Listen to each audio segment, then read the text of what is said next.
This video is brought to you by mywayteaching.com.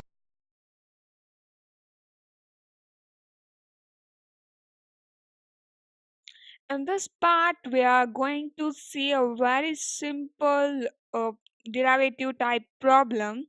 Okay, the question given is obtain equations of motion for constant acceleration using method of calculus.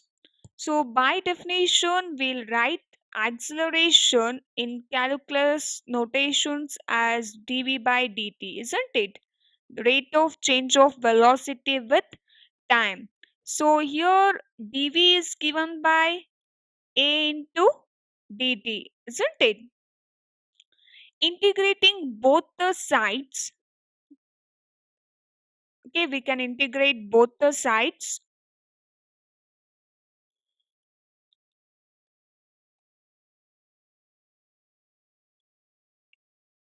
This is v naught to v, and here from 0 to t we can integrate. So here we know a is constant,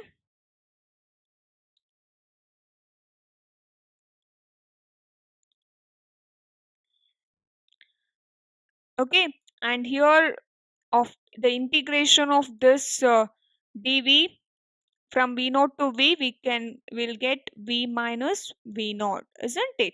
And here we can take out this a outside, and the integration here will get t, and after substituting the limits, that is t minus 0.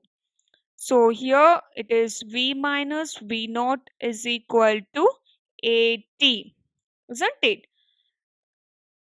And from this we can write v is equal to v naught plus at, isn't it? Yes. So here we know the velocity is given by dx by dt, isn't it? And here we can write dx is equal to v into dt. Again, integrating both the sides, we can get this is as x naught to x, and here v into dt, we can get 0 to t, the range v into dt, okay. And here the integration of dx is x, and we should substitute the limits x naught to x, and in this case 0 to t v into dt, and we know that this v is given by what, v naught plus at, isn't it?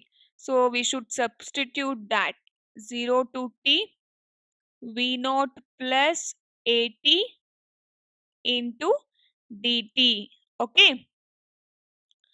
And then this integration of 0 to t v naught into dt plus integration of at dt. So we can write it as v naught into t in this case, and here a is constant. Integration of this t is given by t square by 2, isn't it? So now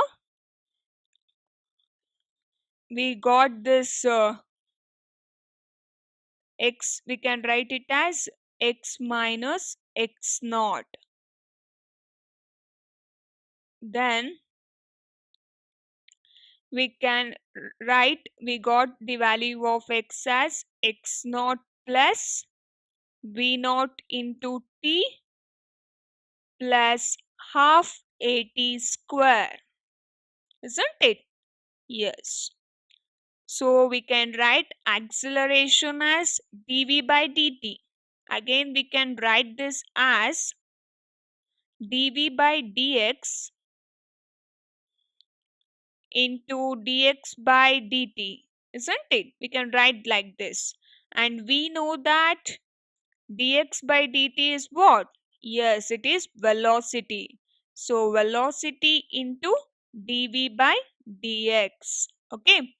So now we can write this as v into dv. V into dv. With this dx, we'll take it to this side and we'll write it as v into dv into a into dx. So again, integrating both the sides, here we can take the limits v naught to v, and here we can take x naught to x. So if I take this limits and then if I integrate this, we'll get the integration of v dv is v square by 2, and we should write the limits that is given by v naught to v, and here in this case x is a x, we should integrate this function dx, and here is a constant, and the integration of this dx will give x, and then the range x naught to x. Okay, then if I substitute this ranges, then we get v square minus v naught square by 2 is equal to a into x minus x naught. Okay, and then if I take this to this side, then v square minus v naught square is given by 2a x minus x naught, and this v square is given by v naught square plus 2a x minus x naught. Okay, the advantage of this method is that it can be used for motion with non-uniform acceleration also. Okay, so we'll use all these derived equations in solving some of the problems. So this is the result, that is v square is equal to v naught square plus 2a into x minus x naught. Okay, now let us see another simple problem. A ball is thrown vertically upwards with a velocity of 20 meter per second from top of a multi-story building. The height of the point from where the ball is thrown is 25 meter from the ground. So here we should calculate how high will the ball rise, and the second thing, how long will it be before the ball hits the ground. So we should take the value of g as 10 meter per second square. So we should calculate how high the ball will rise and how long will it be before the ball hits the ground. Okay, yes, we should calculate the time, means how long it will be there before it is hitting the ground. That one we should calculate, and even at how high will the ball rise. So first one, let us take the y-axis in the vertically upward direction with 0 at the ground. So you just consider this, and in this figure we know v naught is 20 meter per second, isn't it? And a is minus g, acceleration, that is given by minus 10 meter per second since the ball is moving upward, and v is 0 meter per second. And if the ball rises to height y from the point of launch, okay, this in this figure you can see, if the ball rises to height y, okay, from the point of launch, then we can use the equation, that is V square is equal to V naught square. Okay, V naught square plus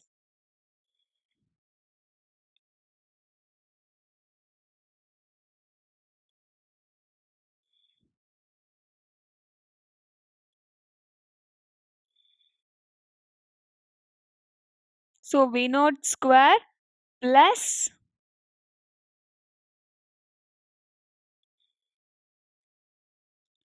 2a y minus y naught. Okay, so V is 0, V naught is 20, then a is acceleration, that is minus 10, y minus y naught. So this 20 square is how much? Yeah, 20 square is 400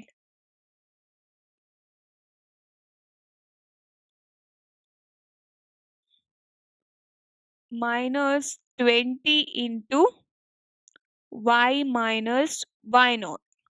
So we get y minus y naught as, yeah, that is 20 meter. Distance cannot be negative.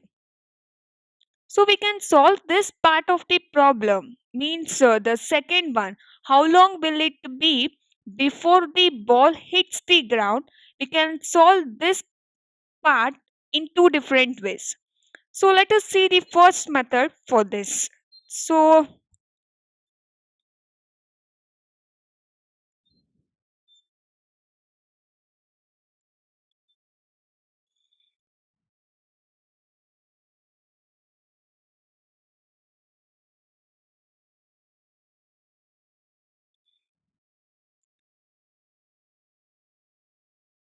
the first method,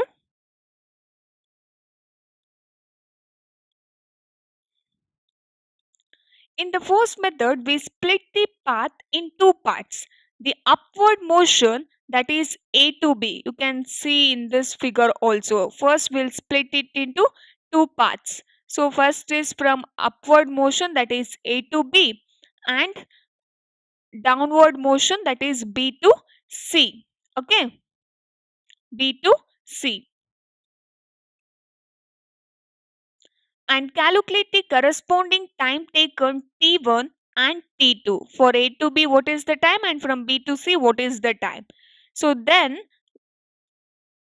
we can find the answer. So we know V is equal to V naught plus AT. So V is 0, V naught is 20, A is minus 10. And first, let us take T as T1. So T1 is given by how much? Yeah, it is 2 seconds.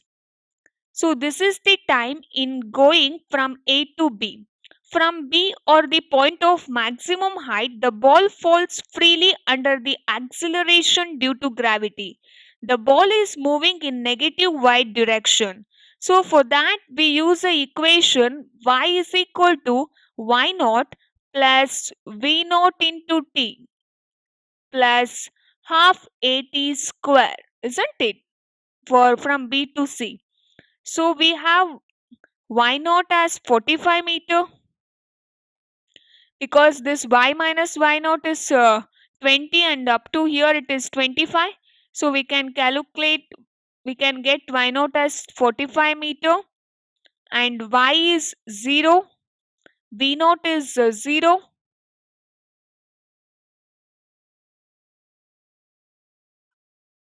and a is given by, yeah, minus g, that is minus 10. So substituting all these in this equation, we will get v naught is 0, so this will become 0, plus half into minus 10 into t2 square. We should calculate this t2. So y is 0. So 0, 45 minus 5 t2 square. So the value of T2 we get as 3 seconds. Okay. Therefore, the total time taken by the ball before it hits the ground is given by T1 plus T2. T1 is how much? Yeah, T1 is 2 seconds, T2 is 3 seconds, then the total time is 5 seconds. So in the next part, we are going to see the second method of solving the same problem.